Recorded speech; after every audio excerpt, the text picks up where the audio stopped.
Bem, estamos de volta e o nosso convidado de hoje é Venâncio Mondlane, recentemente eleito presidente da Aliança Nacional por um Moçambique Livre e Autónomo, ANAMOL, durante a primeira Convenção Nacional do Partido realizada em Nampula. A eleição acontece no momento de forte tensão política em Moçambique. O ANAMOL denuncia perseguição aos seus membros, acusa o governo de exclusão política e prepara-se para disputar as eleições autárquicas de 2028 e as gerais de 2029. Entretanto, as autoridades têm rejeitado várias das acusações feitas pela oposição. Para analisar o futuro do partido e os principais desafios da democracia moçambicana, vamos conversar agora com o presidente do ANAMOL, Venâncio Mondlane. Seja bem-vindo, senhor Venâncio, bem-vindo aqui ao programa.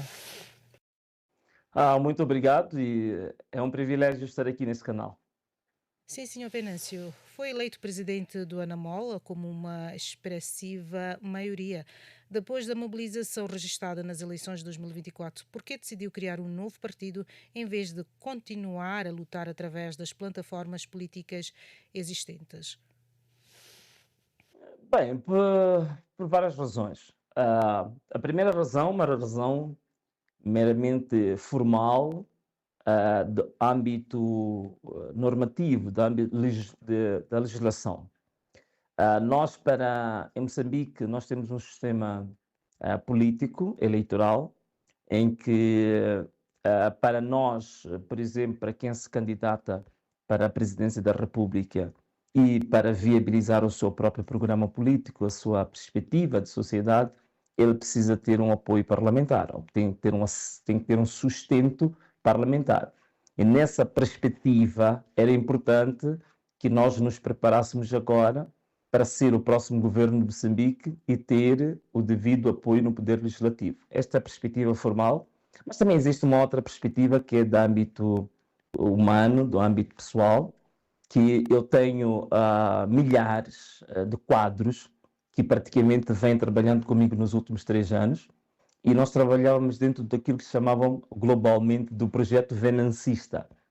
O projeto venancista é uma perspectiva mais centrada na minha pessoa, e era importante nós criarmos uma instituição onde pudesse albergar essas pessoas e estruturar melhor a nossa luta política. Então, basicamente, o que e associar-me a tantos, porque não fui eu só a fundar o partido, é exatamente essas duas razões, esta razão formal, legislativa, e outra razão de âmbito pessoal e humano. Sim, sim, o senhor afirma que o ANAMOL será o maior partido de Moçambique até 2029. Em que base sustenta essa convicção, tendo em conta que a Frelimo governa o país há 50 anos e continua a controlar a maioria das instituições? Olha, a Frelimo governa o país há 50 anos e diz que chegou à fasquia de 5 milhões de membros. Se nós fizermos uma conta, que eu sei que não é uma conta justa, mas é uma conta possível, se nós dividirmos os 5 anos, os 50 anos, e que a Frelimo está no poder, esses 50 anos, e nós pegarmos nos 5 milhões de membros e dividirmos por 50, nós vamos ter aí cerca de 100 mil membros por ano. Então significa que a taxa de crescimento da Frelimo é de mais ou menos 100 mil membros por ano. Se nós neste momento compararmos com a Anamola, nós tivemos 100 mil membros em apenas 15 dias. Então, se nós formos a buscar essa taxa de crescimento da Anamola, que são 100 mil membros em 15 dias, comparando os outros que têm 100 mil membros em um ano, então, se calhar, nem precisamos chegar a 2029 para sermos o maior partido de Moçambique. Acho que muito antes disso vamos ter muito mais membros do que a Frelimo. Esse é o primeiro ponto. O segundo ponto, fora da parte de números, né, a parte numérica, a Frelimo domina todas as instituições, é um fato. E é exatamente uma das razões do nosso combate, não é única, mas é uma das razões do nosso combate. É por isso que nós, no nosso manifesto, no nosso programa de governo, o primeiro pilar que nós temos é a reforma do Estado. E um dos elementos da reforma do Estado é exatamente a despartidarização do próprio Estado, ou aquilo que se pode chamar também de apartidarização do Estado. Quer dizer, o Estado funcionar, como os brasileiros gostam de dizer, um Estado impessoal, portanto, um Estado que não depende de fulano de X, Z ou Cicrano, que não depende dos partidos X ou Y. Portanto, um Estado que funciona de uma maneira imparcial, isenta, um Estado que funciona independentemente do autor com que ele lida.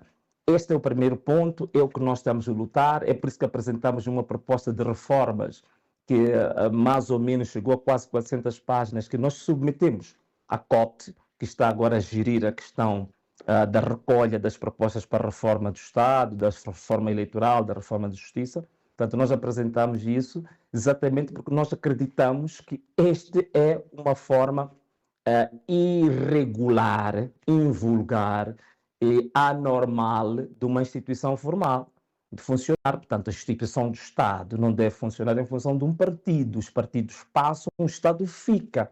O Estado é uma instituição perene e o Estado é uma instituição transversal a todas as sensibilidades políticas, sociais, associativas. Esse é o Estado normal. E como nós estamos a lutar para um Estado normal, nós não consideramos a anormalidade que está a acontecer agora, é que a Frelimo continua a controlar o Estado. Sim, senhor Venâncio. Ana Mola também denuncia que dezenas de membros do partido foram assassinados e centenas sofrem perseguições. O que é que exige concretamente do presidente Daniel Chapo e da Procuradoria-Geral da República perante estas denúncias? Bem, o que nós exigimos é simples, nós não exigimos mais nem menos do que aquilo que a nossa Constituição preconiza. Portanto, a Constituição preconiza um conjunto de direitos fundamentais, entre os quais o mais nobre é o direito à vida. Então, se entre os direitos fundamentais o mais nobre é o direito à vida, digamos, o governo e as instituições de justiça, nas quais referiu-se a Procuradoria, o que tem que fazer é obrigação de cumprir com este dispositivo, com este comando constitucional. Então, o que nós exigimos é que, tendo-se violado um direito fundamental de pessoas em particular e também de membros de um certo partido, o que nós exigimos é que haja investigação, haja, digamos, responsabilização das pessoas que estão por detrás desses assassinatos, dessas violações de direitos humanos muito graves. Tanto as pessoas que morreram, portanto, nós temos um saldo de 56 membros do partido que foram deliberadamente assassinados pelas Forças de Defesa e Segurança em apenas um ano, e temos cerca de 450 casos de violência grave que ocorreram contra os membros do nosso partido, incluindo, entre estes, cerca de 150 casas que foram incendiadas dos nossos membros e alguns casos, digamos, com requintes de uma desumanidade jamais vista, em que nós tivemos, no caso da província de Tete, no distrito de Macanga, 8 membros que foram assassinados e lançados numa vala comum, que nós fomos lá, fizemos as filmagens e isso ficou provado. E um caso em Embane, de alguém que foi violentado e ainda lhe castraram os órgãos genitais. Portanto, os requintes são, digamos, tão draconianos, tão desumanos, né? Que isto não lembra o diabo. Então, significa que nós exigimos que haja responsabilização e também é por essa razão que estamos a fazer uma campanha internacional, que nós designamos quem mandou matar Anselmo. Que essa campanha nacional e internacional é exatamente pela inatividade, pela cumplicidade, inoperância, incúria, exatamente dos órgãos de justiça em Moçambique e do próprio governo, que nós agora estamos a levantar a voz além fronteiras. E graças a Deus esta campanha está sendo muito bem acolhida, já temos vários ativistas em vários países do mundo, sobretudo de língua oficial portuguesa, que estão se associando a esta campanha e estão amplificando essa voz. Portanto, é exatamente o que nós exigimos, respondendo à sua pergunta em palavras simples, exigimos que eles cumpram a Constituição, exigimos que eles responsabilizem as pessoas que cometeram esses crimes. Como não o fazem, nós só podemos, digamos, dizer que há fortes indícios até de cumplicidade e de encobrimento desses mesmos crimes. Sim, sim, senhor Venâncio. Olhando para os próximos anos, que garantias pode dar aos moçambicanos que o Ana Mola representa uma alternativa credível da governação e que não apenas um movimento de contestação? E caso seja presidente em 2029, quais seriam as três primeiras medidas que tomaria nos primeiros 100 dias da governação para responder às principais preocupações dos moçambicanos? Bem, primeiro começar a primeira parte da sua pergunta, que tem a ver que quais são as garantias que nós damos que somos realmente uma alternativa credível. Bom, as garantias, eu acho que mais do que palavras, nós temos as garantias por aquilo que já demonstramos. Porque por palavras é simples, né? A gente pode dizer somos os melhores do mundo, por aí fora, e vamos fazer isso. Mas o que é que nós já demonstramos é fora do discurso?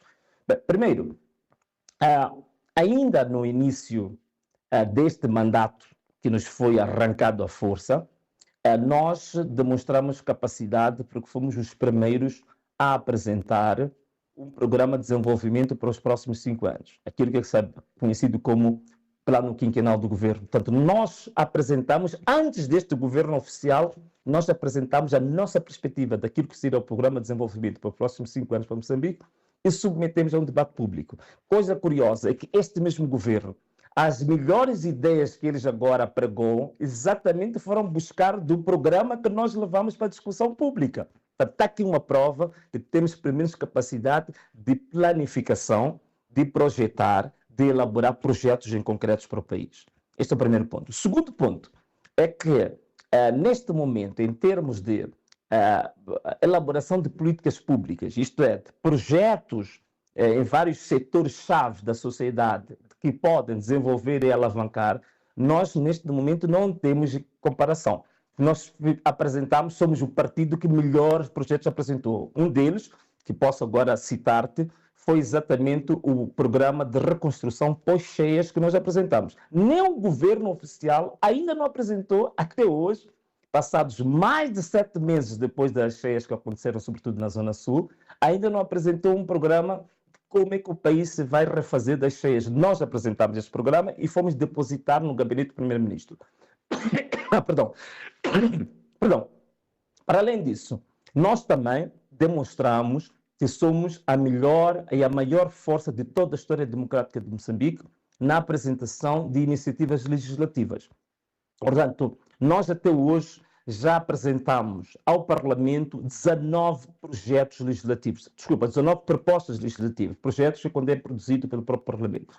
19 propostas legislativas nós já apresentamos e só para tu teres uma ideia, o melhor mandato em que a Assembleia da República teve foi de 2015 2020. E eu, nessa altura, era deputado e era relator de uma bancada. E o conjunto de iniciativas legislativas produzidas por todas as bancadas juntas em 5 anos foi de 5 iniciativas legislativas. E veja só, Ana Mola, em menos de um ano, já produzimos 19 iniciativas legislativas. Então, veja a comparação.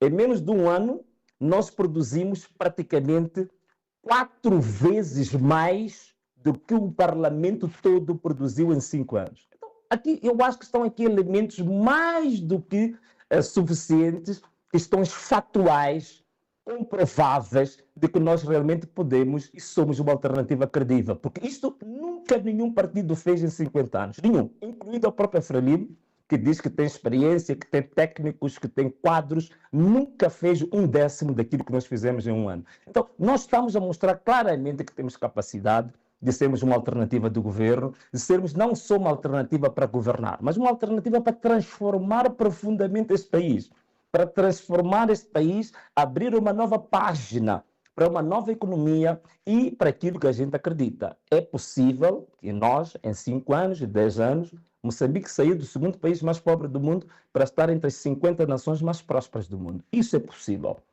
E nós já temos vários projetos apresentados nessa matéria que comprovamos que não é preciso pedir dinheiro ao Banco Mundial nem ao FMI. Com o dinheiro que o país tem, com os recursos que o país tem, é possível nós fazermos uma transformação radical dos indicadores sociais e económicos que o país tem hoje.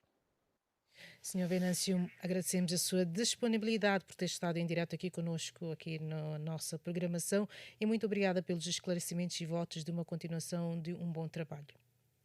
Obrigado. E estas foram as palavras de Venâncio Molhana, presidente do Anamola, falando aqui ao Canal África.